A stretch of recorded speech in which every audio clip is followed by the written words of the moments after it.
Hey guys, welcome to government jobs Gyan YouTube channel. Guys, आज की इस वीडियो में हम बात करेंगे आरआरबी आइसोलेटेड कैटेगरीज के new recruitment notification online form apply process के बारे में। जी हाँ दोस्तों, भारतीय रेलवे ने यहाँ पर आइसोलेटेड कैटेगरीज के 312 खाली पदों को भरने के लिए नोटिफिकेशन रिलीज कर दिया है। कैसे आप इस भर्ती में पार्टिसिपेट करने के लिए अपने फॉर्म अप्लाई कर सकते हो बिना कोई मिस्टेक किए हुए, इसकी पूरी जानकारी हम आपको स्टेप बाय स्टेप रजिस्ट्रेशन से लेकर प्रिंट तक इस वीडियो में देंगे। बस आपको इस वीडियो को स्किप के बिना शुरू से लेकर एंड तक देखना है। उसके बाद वीडियो पसंद आए तो इसे लाइक और शेयर कर दें। चैनल पर नए हो तो इसे सब्सक्राइब कर लें। साथ ही साथ आपको फॉर्म अप्लाई करते हुए जो भी प्रॉब्लम फेस हो रही है, उन सभी का हल आपको इस वीडियो में मिल जाएगा। कैसे यहाँ पर आपको अपना वेरिफिकेशन करना है, कैसे आपको अपना लाइव फोटो कैप्चर करना है, सिग्नेचर आपको कैसे अपलोड करने हैं, कैसे आपको अपनी पोस्ट प्रेफरेंस देनी है, सभी जानकारी आपको इस वीडियो में दी जाएगी। बस आपको एंड तक हमारे साथ इस वीडियो में बने रहना है। तो बिना कोई वक्त गंवाए चलिए शुरू करते हैं। आपको इस वीडियो के डिस्क्रिप्शन बॉक्स में हमारी वेबसाइट IND-sarkari-naukri.in के इस पेज का लिंक मिल जाएगा। यहाँ पर आपको इस भर्ती के रिगार्डिंग सभी डिटेल्स प्रोवाइड कर दी गई है। रेलवे रिक्रूटमेंट बोर्ड आरआरबी ने आइसोलेटेड कैटेगरीज के 312 खाली पदों को भरने के लिए नोटिफिकेशन रिलीज कर दिया है, जिसके अंतर्गत पोस्ट है chief law assistant public prosecution, junior translator Hindi, senior publicity inspector, staff and welfare inspector, scientific assistant training. यहाँ से आप चेकआउट कर सकते हो आइसोलेटेड कैटेगरीज के अंतर्गत कौन कौन सी पोस्ट निकली है और किस पोस्ट के लिए कितनी नंबर ऑफ वैकेंसीज है। आप 30 दिसंबर 2025 से 29 जनवरी 2026 तक अपने फॉर्म अप्लाई कर सकते हो। फीस पेमेंट की लास्ट डेट 31 जनवरी 2026 है। फॉर्म में करेक्शन आप 1 से 10 फरवरी 2026 के बीच में कर सकते हो। आकर्षक सैलरी पैकेज आपको प्रोवाइड कराया जा रहा है। एजुकेशनल क्वालिफिकेशन या फिर एलिजिबिलिटी क्राइटेरिया की अगर बात करें तो यहाँ से आप पोस्ट वाइज चेकआउट कर सकते हो कि किस पोस्ट के लिए क्या आपकी क्वालिफिकेशन है और क्या आपकी आयु सीमा रखी गई है। पूरी जानकारी आपको यहाँ पर हमारी वेबसाइट के इस पेज पर दे दी गई है। यहाँ से आप चेकआउट करें और उसके बाद फॉर्म अप्लाई करें। फीस की अगर बात करें तो अनरिजर्व ओबीसी ईडब्ल्यूएस के लिए 500 रुपये फीस है। 400 रुपये फीस आपकी रिफंड कर दी जाएगी स्टेज फर्स्ट के एग्जाम के बाद। SC ST PWD और फीमेल कैंडिडेट के लिए 250 रुपये फीस है। उनकी की पूरी फीस यहाँ पर बाद में रिफंड कर दी जाएगी। फीस का अमाउंट आप ऑनलाइन मोड से जमा करा सकते हो। सिलेक्शन आपका कंप्यूटर बेस्ड टेस्ट और डॉक्यूमेंट वेरिफिकेशन के आधार पर होगा। आप ऑल इंडिया से ऑनलाइन मोड में अप्लाई कर सकते हो। उसके लिए आपको इस पेज को नीचे स्क्रॉल डाउन करना है, इंपॉर्टेंट लिंक सेक्शन में आना है, ऑफिशियल नोटिफिकेशन PDF लिंक पर क्लिक करके इस भर्ती के नोटिफिकेशन को ओपन कर लेना है और इसमें से आपको पूरी डिटेल रीड कर लेनी है। यहाँ पर आपको सभी डिटेल्स प्रोवाइड कर दी गई है, जैसे कि क्या पोस्ट का नाम है, कितनी उसके लिए नंबर ऑफ वैकेंसीज है, कैसे आप अप्लाई कर सकते हो, कब से कब तक आप अप्लाई कर सकते हो, क्या आपका एलिजिबिलिटी क्राइटेरिया होना चाहिए। पूरी जानकारी आपको इस नोटिफिकेशन में दे दी गई है। आप सभी डिटेल्स यहाँ से रीड करें, उसके बाद अपने फॉर्म अप्लाई कर लें। फॉर्म अप्लाई करने के लिए भी आपको हमारी वेबसाइट के इसी पेज पर ही अप्लाई ऑनलाइन का लिंक दिया गया है। जैसे ही आप इस लिंक पर क्लिक करेंगे, आपके सामने आरआरबी का ये पोर्टल ओपन होगा। गाइस, यहाँ पर अगर आपने पहले से रजिस्ट्रेशन कर रखा है तो आपको लॉगिन की टैब दी गई है, आप इस पर क्लिक करें। आपके सामने यहाँ पर कुछ इस तरह से इंटरफेस ओपन होगा। अब यहाँ से आप लॉगिन विद आधार या फिर लॉगिन विद आरआरबी अकाउंट, इनमें से किसी भी ऑप्शन का यूज करते हुए लॉगिन करके अपना फॉर्म अप्लाई कर सकते हो। और अगर आप यहाँ पर इस पोर्टल के थ्रू किसी भी भर्ती के लिए फर्स्ट टाइम अप्लाई करने जा रहे हो तो सबसे पहले यहाँ पर आपको अपना रजिस्ट्रेशन करना होगा। उसके लिए आपको क्रिएट न्यू अकाउंट का ये टैब दिया गया है, आप इस पर क्लिक करें। आपके सामने यहाँ पर कुछ इस तरह से इंटरफेस ओपन होगा। यहाँ पर इस पॉपअप में आपसे कहा गया है, अगर आपने 2024 या फिर 25 में रेलवे की किसी भी भर्ती के लिए इस पोर्टल के थ्रू अप्लाई किया है तो आपको रजिस्ट्रेशन की जरूरत नहीं है। नहीं किया है तो आपको अपना रजिस्ट्रेशन करना होगा। तो यहाँ पर आप ओके करें और यहाँ पर अब आप अपनी पर्सनल इंफॉर्मेशन प्रोवाइड करते हुए अपना अकाउंट क्रिएट कर लें। सबसे पहले यहाँ पर आपको अपनी नेशनैलिटी सेलेक्ट करनी है, फिर यहाँ पर आपको अपनी पर्सनल इंफॉर्मेशन में अपना नाम एंटर करना है। यह आपकी 10वीं की मार्कशीट के अकॉर्डिंग होना चाहिए। आपको अपना नाम रिटाइप करना है। उसके बाद आपसे पूछा गया कि क्या आपने कभी अपना नाम चेंज किया है। अगर किया है तो आप यस ऑप्शन सेलेक्ट करेंगे और फिर यहाँ पर आप जब आपके डॉक्यूमेंट वेरीफाई होंगे उस समय आपको गैजेटेड नोटिफिकेशन या फिर रिलीवेंट लीगल डॉक्यूमेंट शो करना होगा अब आपके नाम चेंज का। और अगर आपने कभी नाम चेंज नहीं किया है तो सिंपली यहाँ पर आपको नो ऑप्शन सेलेक्ट करना है। उसके बाद यहाँ पर आपको अपनी डेट ऑफ बर्थ सेलेक्ट करनी है। आपको इस कैलेंडर में से अपनी डेट ऑफ बर्थ सेलेक्ट कर लेनी है। फिर यहाँ पर आपको अपनी डेट ऑफ बर्थ टाइप करनी है DDMMYY फॉर्मेट में। यहाँ पर आपको पहले डे एंटर करना है, फिर आपको स्लैश मंथ एंटर करना है, फिर स्लैश देके आपको अपना ईयर यहाँ पर एंटर कर देना है। आपकी 10वीं की मार्कशीट के अकॉर्डिंग यहाँ पर आपकी डेट ऑफ बर्थ होनी चाहिए। उसके बाद यहाँ पर आपको अपना जेंडर सिलेक्ट करना है, उसे दोबारा से रीसिलेक्ट करना है कंफर्मेशन के लिए। फिर आपको अपने फादर का नाम यहाँ पर एंटर करना है, उसे भी रीटाइप कर देना है। मदर का नाम एंटर करना है, उसे भी रीटाइप कर देना है। उसके बाद यहाँ पर आपको अपनी कॉन्टैक्ट डिटेल देनी है। यहाँ पर आपको कॉन्टैक्ट डिटेल में सबसे पहले आपको अपना ईमेल एड्रेस एंटर करना है, फिर आपको अपना मोबाइल नंबर एंटर करना है और उनके बाद आपको जनरेट ईमेल ओटीपी और जनरेट मोबाइल ओटीपी के ऑप्शन पर क्लिक करना है। उसके बाद आपके ईमेल एड्रेस और मोबाइल नंबर पर 6 डिजिट के 2 ओटीपी आएंगे। वो ओटीपी आपको यहाँ पर एंटर करके अपना मोबाइल नंबर और ईमेल आईडी को वेरीफाई कर लेना है। उसके बाद गाइज यहाँ पर आपको अपना वेरिफिकेशन करना है।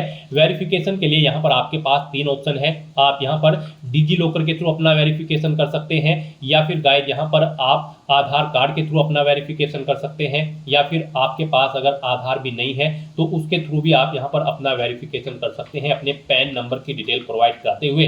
तो यहाँ पर हम आपको तीनों ऑप्शंस के बारे में बताएंगे 1 बाय 1 करके। तो यहाँ पर अगर आप ऑप्शन सेलेक्ट करते हैं वेरिफिकेशन थ्रू डिजी लॉकर, तो आपको यहाँ पर वेरिफिकेशन थ्रू डिजी लॉकर के इस ऑप्शन पर क्लिक करना है। फिर यहाँ पर आपको आई कंफर्म के चेकबॉक्स को ओके करना है और उसके बाद गाइज आपको वेरीफाई के इस ऑप्शन पर क्लिक कर देना है। नेक्स्ट आपके सामने डिजी लॉकर का इंटरफेस ओपन हो जाएगा। यहाँ पर आने के बाद गाइज आपको अपना आधार नंबर एंटर करना है, ये कैप्चा कोड आपको यहाँ पर एंटर करना है और उसके बाद फिर आपको नेक्स्ट के इस ऑप्शन पर क्लिक कर देना है। फिर आपके रजिस्टर्ड मोबाइल नंबर पर जिससे आपका आधार अटैच है यानी कि लिंक है, उस पर एक ओटीपी आएगा। वो ओटीपी आपको यहाँ पर एंटर करना है और फिर आपको दोबारा से कंटिन्यू के इस ऑप्शन पर क्लिक कर देना है। नेक्स्ट यहाँ पर आपको अपना 6 डिजिट का डिजी लॉकर का सिक्योरिटी पिन एंटर करना है और अगर आप भूल चुके हो तो यहाँ पर आप फॉरगेट सिक्योरिटी पिन के ऑप्शन पर क्लिक करें और अपना सिक्योरिटी पिन यहाँ पर गेट कर ले। गाइड यहाँ पर अगर आपने रजिस्ट्रेशन कर रखा है तो आपको यहाँ पर अपना 6 डिजिट का डिजी लॉकर का सिक्योरिटी पिन एंटर करना है और अगर आपने रजिस्ट्रेशन नहीं कर रखा है तो आपको डिजी लॉकर की वेबसाइट को ओपन कर लेना है और वहां पर अपना अकाउंट आपको रजिस्टर कर लेना है, अकाउंट क्रिएट कर लेना है। इस तरह से अपना पिन यहाँ पर एंटर करने के बाद फिर आपको कंटिन्यू के ऑप्शन पर ही क्लिक करना है। नेक्स्ट आपके सामने आपका डिजी लॉकर अकाउंट कुछ इस तरह से शो होगा। अब यहाँ पर आने के बाद गाइज आपको अलाउ के इस ऑप्शन पर क्लिक करना है। इस तरह से यहाँ पर आपका डिजी लॉकर अकाउंट के थ्रू आपका वेरिफिकेशन कंप्लीट हो जाएगा और आपको आरआरबी के इसी इंटरफेस पर रिडायरेक्ट कर दिया जाएगा। नेक्स्ट ऑप्शन यहाँ पर वेरिफिकेशन का है आधार कार्ड के थ्रू। गाइज अगर यहाँ पर आप वेरिफिकेशन थ्रू आधार कार्ड ऑप्शन सेलेक्ट करते हैं तो फिर आपके सामने यहाँ पर कुछ इस तरह से इंटरफेस शो होगा। यहाँ पर आने के बाद आपको अपना आधार कार्ड नंबर एंटर करना है। उसके बाद आपको जनरेट आधार ओटीपी के ऑप्शन पर क्लिक करना है। आपके मोबाइल नंबर पर जिससे आपका आधार लिंक है उस पर एक ओटीपी आएगा 6 डिजिट का, वो ओटीपी आपको यहाँ पर एंटर करना है और फिर आपको यहाँ पर वेरीफाई के इस ऑप्शन पर क्लिक करते हुए आपको अपना आधार वेरीफाई कर लेना है। यहाँ पर आपके लिए सबसे बेस्ट ऑप्शन आधार कार्ड का ही रहेगा, क्योंकि यहाँ पर आगे भी आपको आपके आधार की जरूरत पड़ेगी एग्जाम टाइम के दौरान, वहां पर भी आपको अपना आधार कार्ड शो करना होगा। तो यहाँ पर हम आपको सजेस्ट करेंगे आप यहाँ पर अपना वेरिफिकेशन आधार के थ्रू कर लें। ये आपके लिए सबसे बेस्ट ऑप्शन है। आरआरबी की भर्ती में यहाँ पर आधार मस्ट कर दिया गया है। तो यहाँ पर अब उसके बाद एक और ऑप्शन है, अगर आप करना चाहे तो यहाँ पर आपका थर्ड ऑप्शन है I do not have Aadhaar card. आपको इस ऑप्शन पर क्लिक करना है। उसके बाद गाइड आपके सामने कुछ ये पॉपअप शो होगा। यहाँ पर आपको दोबारा से I do not have Aadhaar card के ऑप्शन पर क्लिक करना है। उसके बाद यहाँ पर आपके सामने कुछ इस तरह से इंटरफेस शो होगा।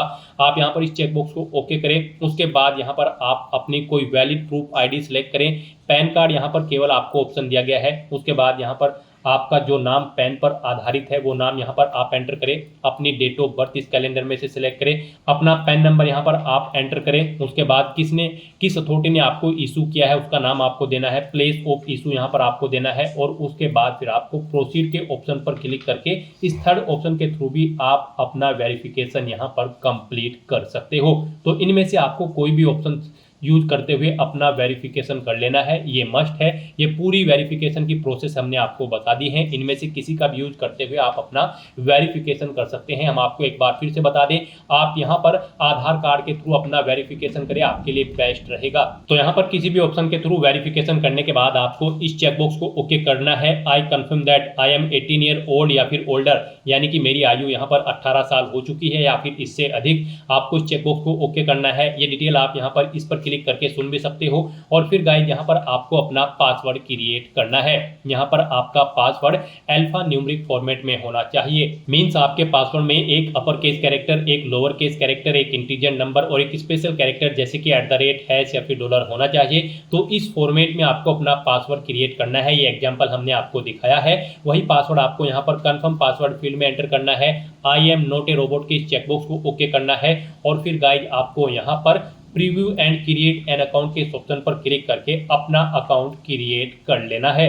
अपना अकाउंट क्रिएट करने के बाद आपको आरआरबी की इस वेबसाइट पर रिडायरेक्ट कर दिया जाएगा, या फिर आप rrbapply.gov.in लॉगिन कर ले। और यहाँ पर अब आप लॉगिन की स्टेप पर क्लिक करें और यहाँ पर आप आधार या फिर आरआरबी अकाउंट की डिटेल प्रोवाइड करते हुए लॉगिन कर ले। यहाँ पर अगर आप लॉगिन विद आरआरबी अकाउंट करते हैं तो फिर आपके सामने कुछ इस तरह से इंटरफेस शो होगा। यहाँ पर अब आपको अपना मोबाइल नंबर या फिर ईमेल एड्रेस एंटर करना है, अपना पासवर्ड आपको एंटर करना है, इस चेकबॉक्स को ओके करना है और उसके बाद आपको यहाँ पर लॉगिन की स्टेप पर क्लिक करना है। फिर आपके सामने यहाँ पर 2 फैक्टर ऑथेंटिकेशन मोड ओपन होगा। अब आप यहाँ पर सेंड ओटीपी टू ईमेल या फिर सेंड ओटीपी टू फोन के ऑप्शन पर क्लिक करें। उसके बाद आपकी ईमेल या फोन पर एक ओटीपी जाएगा, वो ओटीपी आपको यहाँ पर एंटर करना है और उसके बाद आपको फिर यहाँ पर लॉगिन की स्टेप पर क्लिक करते हुए अपने डैशबोर्ड में लॉगिन कर लेना है। फिर आपके सामने कुछ इस तरह से इंटरफेस ओपन होगा। यहाँ पर फॉर्म अप्लाई करने से पहले आपको कुछ जनरल इंस्ट्रक्शन दिए गए हैं, आपको इन्हें केयरफुली रीड करना है। उसके बाद आपको अपना फॉर्म अप्लाई करने के लिए ऑनलाइन एप्लीकेशन के 2 टैब दिए गए हैं, आप इनमें से किसी भी टैब पर क्लिक करें। फिर आपके सामने कुछ इस तरह से इंटरफेस ओपन होगा। अब यहाँ पर आपको CN 8/2025 आइसोलेटेड कैटेगरीज के इस सेक्शन में आना है। यहाँ पर आने के बाद गाइज आपको इन दोनों चेकबॉक्सेस को ओके करना है। अपना बोर्ड आपको सिलेक्ट करना है, जिस बोर्ड के अंतर्गत आप इस भर्ती के लिए अप्लाई करना चाहते हैं, और फिर आपको नेक्स्ट के इस ऑप्शन पर क्लिक कर देना है। अब यहाँ पर आपका फॉर्म स्टार्ट हो चुका है। आपको आपकी पर्सनल डिटेल कुछ ऑटोमेटिकली फिर मिलेगी, जैसे कि आपकी डेट ऑफ बर्थ, आपका नाम, आपके फादर मदर का नाम। यहाँ पर ये डिटेल आपके OTR से यानी कि रजिस्ट्रेशन से फैच कर ली गई है। अब आपको बस यहाँ पर अपना मैरिटल स्टेटस सेलेक्ट करना है, आप मैरिड हो या फिर अनमैरिड। उसके बाद आपको अपना रिलीजन सेलेक्ट करना है, फिर आपको अपनी मातृभाषा यहाँ पर सेलेक्ट करनी है। फिर यहाँ पर आप जिस लैंग्वेज में अपना एग्जाम चाहते हैं वो लैंग्वेज यहाँ पर आपको सिलेक्ट कर लेनी है, हिंदी, इंग्लिश, अपने अकॉर्डिंग। उसके बाद आपकी बॉडी पर कहीं कोई कट या तिल का निशान है तो उस पैलेस का नाम यहाँ पर आपको एंटर करना है। 2 पैलेस के नाम यहाँ पर आपको एंटर करने होंगे, नहीं है तो यहाँ पर आप नो मार्क एंटर कर देंगे। उसके बाद यहाँ पर आपको अपनी कम्युनिटी डिटेल देनी है। यहाँ पर आपको अपनी कम्युनिटी सेलेक्ट कर लेनी है, आप जिस कैटेगरी से बिलोंग करते हैं। फिर यहाँ पर आपको अपना प्रेजेंट एड्रेस एंटर करना है। यहाँ पर आप अपना प्रेजेंट एड्रेस एंटर करें, उसके बाद आपको अपना परमानेंट एड्रेस यहाँ पर एंटर कर देना है। और अगर गाइज आपका परमानेंट एड्रेस आपके प्रेजेंट एड्रेस के अकॉर्डिंग सेम है तो बस यहाँ पर आप इस चेकबॉक्स को ओके कर देंगे। ऑटोमेटिकली आपका परमानेंट एड्रेस आपके प्रेजेंट एड्रेस के अकॉर्डिंग यहाँ पर फिल हो जाएगा। इस तरह से अपनी डिटेल प्रोवाइड करने के बाद फिर आपको सेव के इस ऑप्शन पर क्लिक करके अपनी सभी डिटेल सेव कर देनी है और फिर आपको नेक्स्ट के इस ऑप्शन पर क्लिक करना है। फिर यहाँ पर आपको अपनी कुछ और डिटेल प्रोवाइड करनी है। यहाँ पर आपसे पूछा गया है कि क्या आप ये एक सर्विसमैन हैं, अगर है तो आप यस करेंगे और उसकी डिटेल देंगे, नहीं है तो नो ऑप्शन सेलेक्ट करेंगे। फिर आपसे पूछा गया कि क्या आप बेंचमार्क डिसेबिलिटी कैंडिडेट हैं, अगर हैं तो यस करें और उसकी डिटेल यहाँ पर प्रोवाइड कराएं, जैसे कि डिसेबिलिटी कैटेगरी आपको सिलेक्ट करनी है, सब डिसेबिलिटी कैटेगरी सिलेक्ट करनी है, डिसेबिलिटी की परसेंटेज देनी है, और अगर आप नहीं हैं तो आप नो ऑप्शन यहाँ पर सिलेक्ट कर लेंगे। फिर आपसे पूछा गया कि क्या आपको स्क्राइब की ज़रूरत पड़ेगी एग्जाम टाइम के पीरियड, अगर पड़ेगी तो आप यस करेंगे और फिर यहाँ पर उसकी डिटेल देंगे, नहीं पड़ेगी तो आप नो ऑप्शन सेलेक्ट करेंगे। उसके बाद आपसे पूछा गया कि क्या आप इकोनॉमिकली बैकवर्ड क्लास कैंडिडेट हैं, अगर हैं तो आप यस ऑप्शन सेलेक्ट करें और फिर उसकी डिटेल दें, नहीं है तो आप नो ऑप्शन यहाँ पर सेलेक्ट कर लेंगे। फिर आपसे पूछा गया कि क्या आप रेलवे में सर्विस करने वाले कैंडिडेट हैं, अगर हैं तो आप यस करेंगे और उसकी डिटेल देंगे, नहीं है तो आप नो ऑप्शन सेलेक्ट कर लेंगे। फिर यहाँ पर आपसे पूछा गया है कि क्या आप करंट में किसी डिपार्टमेंट या फिर ऑर्गेनाइजेशन में कार्यरत है, अगर हैं तो आप यहाँ पर ऑप्शन सेलेक्ट करें, नहीं तो आप नॉट एप्लीकेबल ऑप्शन सेलेक्ट करेंगे। फिर यहाँ पर आपको अपनी बैंक डिटेल देनी है, यहाँ पर आपको बैंक अकाउंट होल्डर का नाम देना है। फिर यहाँ पर आपको अपना बैंक अकाउंट नंबर एंटर करना है, उसे एक बार फिर से यहाँ पर एंटर करके कंफर्म कर लेना है। फिर यहाँ पर आपको अपने बैंक का IFSC कोड एंटर करना है, कंफर्म के इस ऑप्शन पर क्लिक करना है और फिर यहाँ पर आपको आपके बैंक का नाम और उसका एड्रेस ऑटोमेटिकली आपके IFSC कोड से फैच करके शो कर दिया जाएगा। इस तरह से अपनी बैंक की डिटेल और बाकी की ये सभी डिटेल्स प्रोवाइड करने के बाद फिर आपको यहाँ पर सेव के इस ऑप्शन पर क्लिक करके अपनी डिटेल सेव कर देनी है और उसके बाद आपको नेक्स्ट के इस ऑप्शन पर क्लिक करना है। नेक्स्ट यहाँ पर आपको अपनी क्वालिफिकेशन की डिटेल प्रोवाइड करनी है। गाइड यहाँ पर आपको आपकी 10वीं क्लास की डिटेल ऑटोमेटिकली फिर मिलेगी, अगर आपने इससे पहले भी आरआरबी की इस वेबसाइट के थ्रू किसी भर्ती के लिए अप्लाई किया है और नहीं किया है तो यहाँ पर आप अपनी 10वीं क्लास की डिटेल ऐड कर देंगे। अगर आपको ऑटोमेटिकली फिल मिलती है तो आप पेंसिल के इस ऑप्शन पर क्लिक करके एडिट करके इसमें कुछ भी एडिट कर सकते हैं और फिर यहाँ पर आपको अपनी बाकी की डिटेल प्रोवाइड करनी है। यहाँ पर 10वीं क्लास के बाद आपने जो भी क्वालिफिकेशन कर रखी है वो आप यहाँ पर सिलेक्ट करेंगे और उसकी डिटेल यहाँ पर आप 1 बाय 1 करके प्रोवाइड कराएंगे। 10वीं के बाद आपको 12वीं क्लास की डिटेल देनी है, फिर आपके पास बैचलर डिग्री है या फिर मास्टर डिग्री है या फिर डिप्लोमा है तो उसकी डिटेल यहाँ पर आपको 1 बाय 1 करके प्रोवाइड करनी होगी। आप यहाँ पर चेकआउट कर सकते हो कि किस पोस्ट पर अप्लाई करने के लिए क्या आपकी क्वालिफिकेशन रिक्वायर्ड है। जैसे कि अगर आप चीफ लॉ असिस्टेंट की पोस्ट के लिए अप्लाई करते हैं तो आपके पास बैचलर डिग्री होनी चाहिए लॉ के अंतर्गत और आपको 3 साल का एक्सपीरियंस होना चाहिए। आयु सीमा आपकी 18 से 40 यहाँ पर इस पोस्ट के लिए रखी गई है। और अगर आप पब्लिक प्रोसिक्यूशन की पोस्ट के लिए अप्लाई करते हैं तो आपके पास बैचलर डिग्री होनी चाहिए लॉ के अंतर्गत किसी वेल रिकॉग्नाइज्ड यूनिवर्सिटी से और आपको 5 साल की प्रैक्टिस भी होनी चाहिए। और गाइस अगर आप जूनियर ट्रांसलेटर हिंदी की पोस्ट के लिए अप्लाई कर रहे हैं तो आपके पास मास्टर डिग्री होनी चाहिए हिंदी या फिर इंग्लिश लैंग्वेज में, या फिर आपके पास ग्रेजुएशन में हिंदी या फिर इंग्लिश एक सब्जेक्ट के तौर पर होना चाहिए, या फिर यहाँ पर आपके पास मास्टर डिग्री होनी चाहिए किसी भी सब्जेक्ट के अंतर्गत और हिंदी या फिर इंग्लिश मीडियम में आपके पास यहाँ पर हिंदी या इंग्लिश एक सब्जेक्ट के तौर पर होना चाहिए ग्रेजुएशन में। यहाँ पर आपके पास डिप्लोमा या फिर सर्टिफिकेट कोर्स भी होना चाहिए ट्रांसलेशन का हिंदी टू इंग्लिश का। और यहाँ पर इस तरह से आप जिस भी पोस्ट के लिए अप्लाई करना चाहते हैं उसकी क्वालिफिकेशन चेकआउट कर सकते हो और उसके बाद यहाँ पर आप अपनी क्वालिफिकेशन की डिटेल प्रोवाइड कर सकते हो। तो यहाँ पर आपने जो भी क्वालिफिकेशन कर रखी है उसकी डिटेल आप देंगे। 10वीं के बाद आपको 12वीं क्लास की डिटेल देनी होगी। यहाँ पर आप 12th ऑप्शन सेलेक्ट करेंगे। उसके बाद यहाँ पर आप बताएंगे आपने 12वीं किस डिसिप्लिन में की है, फिर आपको स्टेट सेलेक्ट करना है जिस स्टेट से आपने अपनी 12वीं क्लास पास आउट की है, डिस्ट्रिक्ट आपको सेलेक्ट करना है, फिर आपको बताना है बोर्ड कौन सा था जिस बोर्ड से आपने अपनी 12वीं क्लास पास आउट की है, पासिंग ईयर आपको सेलेक्ट करना है, फिर यहाँ पर आपको परसेंटेज देनी है अपनी 12वीं की और उसके बाद गाइड आपको यहाँ पर ऐड के इस ऑप्शन पर क्लिक करते हुए अपनी 12वीं क्लास की डिटेल भी ऐड कर देनी है। उसके बाद गाइड यहाँ पर अगर आपने बैचलर डिग्री या फिर पोस्ट ग्रेजुएट डिग्री कर रखी है या फिर आपके पास डिप्लोमा भी है तो उन्हें भी आपको 1 बाय 1 करके यहाँ पर सेलेक्ट करना है और इसी तरह से यहाँ पर आपको अपनी क्वालिफिकेशन की डिटेल प्रोवाइड कर देनी है। उसके बाद अगर आपको वर्क एक्सपीरियंस है तो यहाँ पर आप अपने एक्सपीरियंस की डिटेल प्रोवाइड कराएंगे।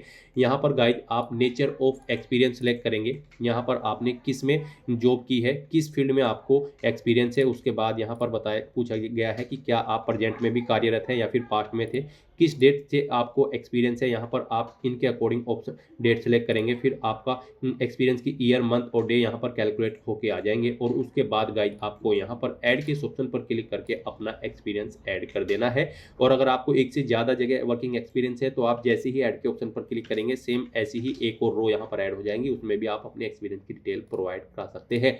इस तरह से यहाँ पर आपको अपनी क्वालिफिकेशन और एक्सपीरियंस की डिटेल प्रोवाइड कर देनी है और फिर गाइड यहाँ पर आपको नेक्स्ट के इस ऑप्शन पर क्लिक करना है। नेक्स्ट यहाँ पर आपको अपना फोटो और सिग्नेचर अपलोड करने हैं। यहाँ पर आपको फोटो कैप्चर करने के लिए 2 ऑप्शन दिए गए हैं। आप यहाँ पर डायरेक्टली कैप्चर लाइव इमेज के ऑप्शन पर क्लिक करें, अपने वेब कैमरा के थ्रू अपना लाइव फोटो कैप्चर कर लें, या फिर आप यहाँ पर capture live image from mobile के ऑप्शन पर क्लिक करें। आपके सामने यहाँ पर एक QR कोड शो होगा। इस QR कोड को आप अपने मोबाइल फोन से स्कैन करें। अपने मोबाइल फोन में आपने जो भी यहाँ पर QR कोड स्कैनर इंस्टॉल किया हुआ है उसके थ्रू आप इसे स्कैन करें। उसके बाद आपके मोबाइल फोन में आपको अपना RRB का अकाउंट लॉगिन करना होगा। अपने लॉगिन की डिटेल प्रोवाइड करते हुए आपको अपने डैशबोर्ड में लॉगिन कर लेना है और फिर वहां से आपको अपना फोटो लाइव कैप्चर करना है। फोटो कैप्चर करते समय आपको अपना फेस सर्कल में प्रॉपर वे में लाना है और अपनी आंखों को 2 या 3 बार ब्लिंक करना है। उसके बाद यहाँ पर आपका लाइव फोटो कैप्चर हो जाएगा आपके मोबाइल फोन से। यहाँ पर फोटो कैप्चर करते समय आपको कुछ जनरल इंस्ट्रक्शंस दिए गए हैं, आपको इन्हें रीड आउट कर लेना है। फोटो कैप्चर करते समय आपको सफेद कपड़े नहीं पहनने हैं और जिस स्थान पर आप अपना फोटो कैप्चर करेंगे वहां पर प्रॉपर वे में लाइट होनी चाहिए और प्लेन बैकग्राउंड उस स्थान का होना चाहिए। और यहाँ पर आपको बिल्कुल सीधा कैमरे की तरफ देखना है और आपको यहाँ पर फोटो कैप्चर करते समय अपने सर पर कोई टोपी या फिर कैप नहीं पहननी है, ना आपको अपने चेहरे पर कोई मास्क लगाना है और ना ही आपको अपने आंखों पर कोई चश्मा यहाँ पर पहनना है। तो यहाँ पर आपको कुछ इन इंस्ट्रक्शंस को ध्यान में रखते हुए अपना लाइव फोटो कैप्चर कर लेना है। दोस्तों, मोबाइल से लाइव फोटो कैप्चर करने के लिए सबसे पहले आपको अपने फोन में QR code scanner application open करनी होगी। उसके बाद में आपको ये बार कोड यहाँ पर स्कैन कर लेना होगा। उसके बाद में आपको इस लिंक पर क्लिक करना होगा। उसके बाद यहाँ पर आने के बाद में आपको RRB अकाउंट के अंतर्गत अपने डैशबोर्ड में लॉगिन करना होगा। लॉगिन करने के लिए आप आधार से लॉगिन कर सकते हो या फिर आरआरबी अकाउंट के थ्रू लॉगिन कर सकते हो। जैसे कि हम आपको आरआरबी अकाउंट के थ्रू लॉगिन करके दिखा रहे हैं। सबसे पहले आपको यहाँ पर अपना ईमेल एड्रेस एंटर करना होगा, पासवर्ड आपको एंटर करना होगा और इस चेक बॉक्स को ओके करना होगा और यहाँ पर लॉगिन की स्टेप पर क्लिक करके अपने डैशबोर्ड में लॉगिन कर लेना होगा। लॉगिन करने के लिए आपको ईमेल आईडी या फिर मोबाइल फोन पर एक ओटीपी सेंड करना होगा। उसके लिए आपको यहाँ पर इस लिंक पर क्लिक करना होगा। ओटीपी एंटर करने के बाद में आपको लॉगिन की स्टेप पर क्लिक करना होगा। लॉगिन करने के बाद में आपके सामने कुछ इस तरह से इंटरफेस ओपन हो जाएगा। यहाँ पर आकर आपको इस पेज को स्क्रॉल डाउन करना होगा और यहाँ पर आप देख सकते हो capture live image. Live photo capture करने के लिए आपको इस टैब पर क्लिक करना होगा और अपना लाइव फोटो कैप्चर कर लेना होगा। फोटो कैप्चर करने के लिए आपको अपना फेस इस सर्कल के अंतर्गत लाना होगा और अपनी आंखों को यहाँ पर ब्लिंक करना होगा वेरिफिकेशन के लिए और उसके बाद में कैप्चर के इस टैब पर क्लिक करके अपना लाइव फोटो कैप्चर कर लेना होगा। तो इस तरह से आपका लाइव फोटो कैप्चर हो जाएगा और उसके बाद में आपको सेव की टैब पर क्लिक करके अपना लाइव फोटो जो आपने कैप्चर किया है उसको सेव कर देना होगा। उसके बाद गाइस यहाँ पर आपको अपने सिग्नेचर अपलोड करने हैं। सिग्नेचर यहाँ पर आपके जेपीजी या फिर जेपीईजी फॉर्मेट में होने चाहिए। सिग्नेचर की विड्थ आपकी 140 पिक्सल होनी चाहिए, हाइट 60 पिक्सल होनी चाहिए। सिग्नेचर यहाँ पर आपको एक ब्लैंक इंक पेन से व्हाइट पेपर पर करने हैं। यहाँ पर आपको एक बॉक्स क्रिएट करना है जिसकी विड्थ 140 पिक्सल होनी चाहिए और हाइट उसकी 60 पिक्सल होनी चाहिए। उसमें आपको अपने सिग्नेचर यहाँ पर करके अपलोड करने हैं। साइज आपके सिग्नेचर की फाइल का 30 KB से 49 KB के बीच में होना चाहिए और अगर आप अपने सिग्नेचर का साइज कम या ज्यादा करना चाहते हैं तो आप गूगल पर जाएं, इमेज रिसाइज टाइप करें, मल्टीपल ऑनलाइन वेबसाइट ओपन होंगी, उनमें से कोई भी वेबसाइट ओपन करें, वहां पर आप अपने सिग्नेचर की फाइल को अपलोड करें और अपनी नीड के अकॉर्डिंग आप उसका साइज सेट करके फिर उसे वहां से डाउनलोड करके अपलोड कर दें। तो यहाँ पर आपको ब्राउज के ऑप्शन पर क्लिक करना है, फाइल को सिलेक्ट कर लेना है और अपने सिग्नेचर की फाइल को यहाँ पर अपलोड कर देना है। तो इस तरह से यहाँ पर आपका लाइव फोटो कैप्चर हो जाएगा और सिग्नेचर आपके अपलोड हो जाएंगे। उसके बाद आपको इस पेज को नीचे स्क्रॉल डाउन करना है और फिर गाइज आपको सेव के ऑप्शन पर क्लिक करके अपना फोटो सिग्नेचर यहाँ पर सेव कर देने हैं और उसके बाद फिर आपको नेक्स्ट के ऑप्शन पर क्लिक कर देना है। नेक्स्ट यहाँ पर आपको अपनी पोस्ट और जोन की प्रेफरेंस देनी है। यहाँ पर पीछे अब तक आपने जो डिटेल प्रोवाइड कराई है उसके अकॉर्डिंग आपकी एलिजिबिलिटी के अकॉर्डिंग पोस्ट और जोन्स की लिस्ट यहाँ पर आपको शो कर दी गई है। यहाँ पर आप जिस भी पोस्ट और जोन को जिस नंबर पर प्रेफरेंस देना चाहते हैं उसके सामने आप प्लस के ऑप्शन पर उसी नंबर पर क्लिक करें और यहाँ पर सेकंड कॉलम में उन्हें 1 बाय 1 करके आप ऐड कर दें। यहाँ पर आप जिस भी पोस्ट और यूनिट को जिस नंबर पर प्रेफरेंस देना चाहते हैं उस नंबर पर क्लिक करके उसे यहाँ पर आप ऐड कर दें। फिर आपको इस चेकबॉक्स को ओके करना है, डिक्लेरेशन सेक्शन में आना है, I have be declare that, इस चेकबॉक्स को ओके करना है। यहाँ पर अपना पहले ही सेंटर करना है और उसके बाद गाइज आपको यहाँ पर सेव के ऑप्शन पर क्लिक करके अपनी डिटेल सेव कर देनी है और उसके बाद फिर आपको यहाँ पर प्रीव्यू एप्लीकेशन के ऑप्शन पर क्लिक कर देना है। फिर यहाँ पर आपको आपके एप्लीकेशन फॉर्म का पूरा प्रीव्यू शो कर दिया गया है। आपको सभी डिटेल्स केयरफुली चेकआउट करनी है, पेज को नीचे स्क्रॉल डाउन करना है, इस चेकबॉक्स को ओके करना है।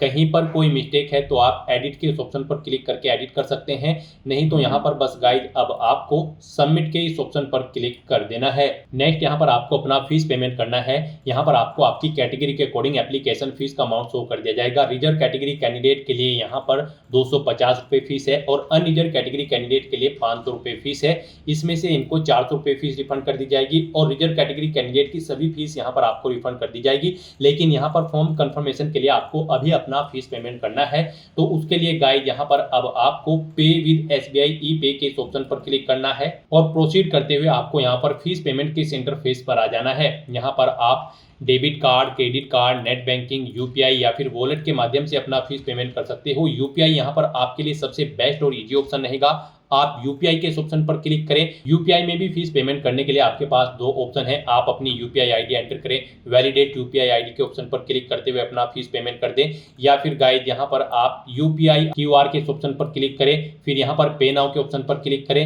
ये QR कोड आप अपने UPI एप्लीकेशन से स्कैन करें और अपना फीस पेमेंट कर दें। सक्सेसफुली फीस पेमेंट करने के बाद यहाँ पर आपके एप्लीकेशन फॉर्म की सभी टास्क कंप्लीट हो जाएगी और आपका फॉर्म सबमिट हो जाएगा। उसके बाद आपको अपने एप्लीकेशन फॉर्म का एक हार्ड कॉपी प्रिंट आउट ले लेना है फ्यूचर यूज के लिए, फ्यूचर रेफरेंस के लिए, और फिर आप अपने डैशबोर्ड में भी जाकर चेकआउट कर सकते हो कि आपका फॉर्म सक्सेसफुली सबमिट हो चुका है या फिर नहीं। तो दोस्तों ऐसे आप RRB आइसोलेटेड कैटेगरीज की इस भर्ती के लिए अपने फॉर्म अप्लाई कर सकते हो बिना कोई मिस्टेक किए हुए। आज की इस वीडियो में बस इतना ही। आई होप ये वीडियो आपको पसंद आई होगी। अगर पसंद आई हो तो इसे लाइक और शेयर करें। चैनल पर नए हो तो इसे सब्सक्राइब कर लें। Thanks for watching.